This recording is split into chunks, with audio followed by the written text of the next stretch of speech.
Hello అండి, welcome to our channel. ముందు రోజు అయితే ఇడ్లీ పిండి ప్రిపేర్ చేసుకున్నానండి. మార్నింగ్ లేవగానే ఆ విజిల్స్ తోమాలని భయమేసి ఇడ్లీ వద్దురా బాబు అనుకున్నాను. ఇంకేం చేద్దామని ఆలోచిస్తే దిబ్బరొట్టె గుర్తుకొచ్చింది.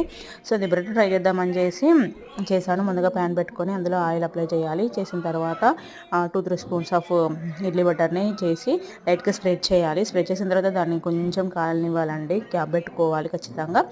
సో 5 మినిట్స్ తర్వాత క్యాప్ తీసి దాన్ని సెకండ్ సైడ్కి టర్న్ చేసుకోవాలి. 2 సైడ్లు బాగా కాలిన తర్వాత సర్వ్ చేసుకోవాలి.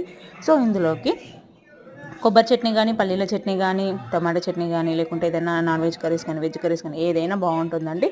ఇంట్లో ఏదైనా కర్రీ ఉన్నప్పుడు కూడా ఇడ్లీ బటర్ ఉంటే లైట్గా వేసుకొని అన్నం తినాలి అనిపించినప్పుడు ఇలా వేసుకొని కూడా తినొచ్చండి, బాగుంటుంది. నేనైతే ఇందులోకి రాజ్మా కర్రీ అయితే ప్రిపేర్ చేశానండి. సో మీరు కూడా నాలాగా విజిల్స్ తోమాలి అని భయపడుతున్నారా? సో ఇంకెందుకండి ఇడ్లీ చేయడము, హ్యాపీగా దిబ్బరొట్టె చేసి పెట్టేయండి.